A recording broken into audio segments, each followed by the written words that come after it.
2016 sort au cinéma La La Land, second film de Damien Chazelle, 2 ans après son premier Whiplash, qui revient encore tout cassé, avec un film rafraîchissant, unique et profondément triste.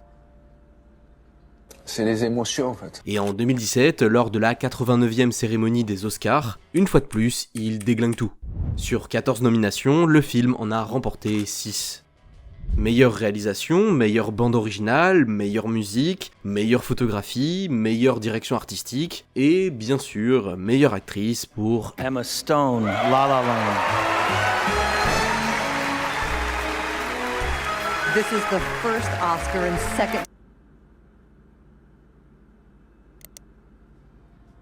Premier Oscar pour l'actrice américaine qu'on a ensuite vu dans des rôles assez différents les uns des autres. Battle of Sexes, Maniac, La Favorite, Retour à Zombieland ou Cruella. Des rôles intéressants dans des films ou séries allant de sympa à très bon, mais rien à la hauteur de Mia.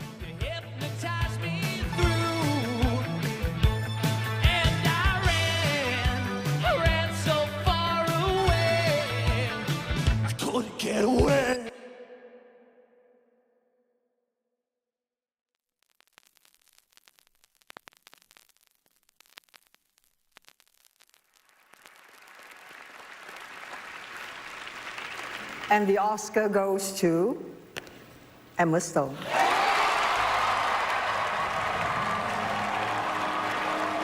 This is the second Oscar win and fifth nomination for Emma Stone. She took home her first Oscar for... And I am so deeply honored to share this with every cast member, with every crew member, with every single person who poured their love and their care and their brilliance into the making of this film. And Yorgo, thank you for the gift of a lifetime in Bella Baxter. Ok, pause. Comment on en est arrivé là? C'est qui cette Bella Baxter? Et puis elle a gagné un Oscar pour quel film là? Eh bien, pour répondre à ces questions, revenons un peu en arrière. Background. And go. My name is Emma Stone. I am playing Bella Baxter in the film Poor Things.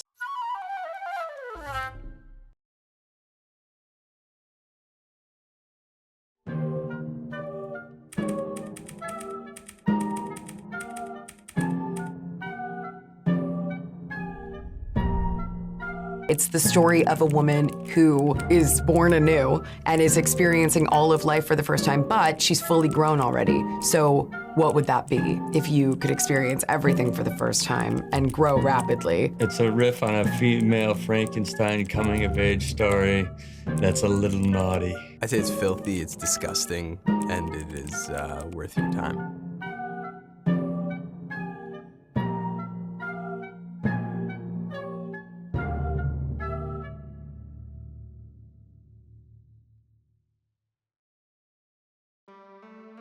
Yorgos told me that there's been one movie he's been wanting to make that everyone's like, do not make that movie.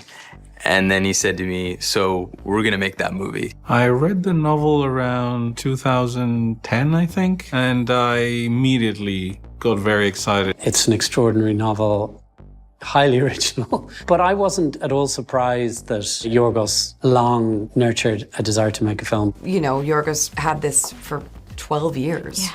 By now. Everything that he put into it and that he kind of orchestrated to make this all come together in this sort of fantastical way that it is really amazing to see. We contacted Alistair Gray. We went to his house. I didn't have to say much to him.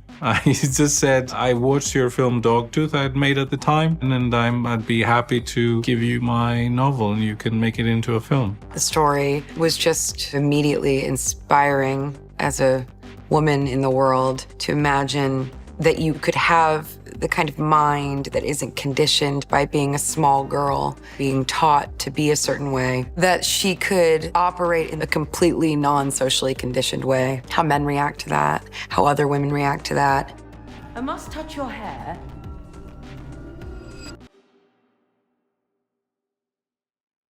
This is the dining room. This is where we have dinner. This is a piano that Bella plays around with. This is an interesting floor. This is Bella's room. Dressing and the detail is quite extraordinary. There's nothing really normal or familiar.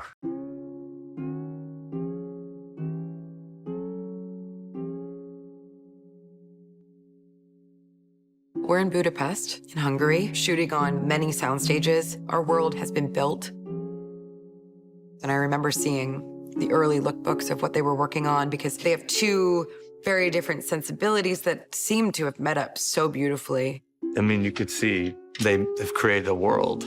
It's Victorian, it's a dream. It really defines the story we're telling. It's got a really refined aesthetic, but it's also got a sense of humor. And there are fish on Bella's ceiling, and there's seaweed and a mirror that has ears, and these padded silk walls with cityscapes sewn in, and I want to copy it. I want to live in that bedroom.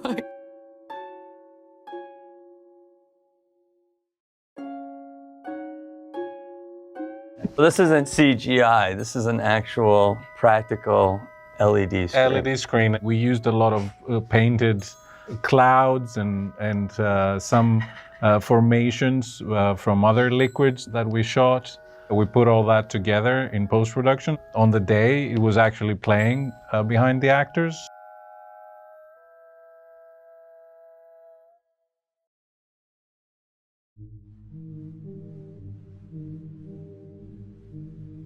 Holly Waddington was our costume designer. I was quite fascinated by this discordancy between these period costumes and how would you wear them if you were actually a child, a baby, or a toddler in these very elegant grown woman's clothes. I found that really fascinating. She really had these ideas for textures and intestinal or body parts. Like there's a vagina blouse, you know, like everything symbolizes something. Just created such inspired, unique looks for a person who is not sure how to put everything together on her own body.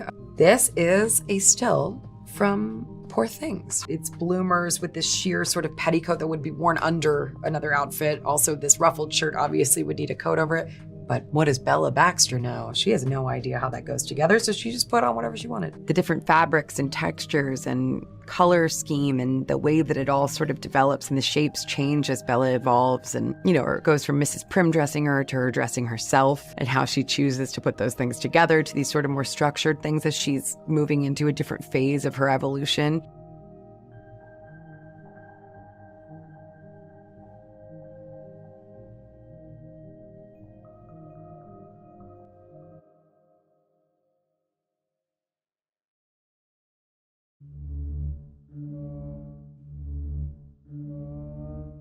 Yorgos loves to put his characters in very, very extreme circumstances. The inversion of the monster being this very beautiful young woman was interesting. The idea of having a brain that is brand new, what would that be? What would a woman be? What would a man be? What would anyone be? She's a woman who is discovering everything for the first time. The more autonomous she becomes, the more challenged men seem to be by it. It's an incredibly challenging part. It's probably the hardest part I've ever played. I wanted to play Bella because it felt like acceptance of what it is to be a woman, to be free, to be scared and brave. She's so special. I can't compare her to anyone. She's her own creature and not having, you know, any history of shame or self-judgment. And she's just so curious about everything, and everything is like equally balanced, even if it's difficult things, beautiful things. All of it sort of holds equal weight to her because it's life. She doesn't experience shame. What was that like to play? Did you enjoy being in that headspace?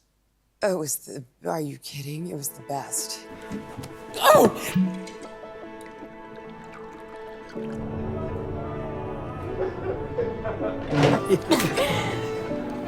Why I keep it in my mouth if it is revolting?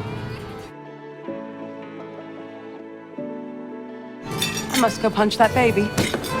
I must touch your hair. Is this man jumping on your body? She is my new friend who has not been fucked in 20 years. Is that not astonishment?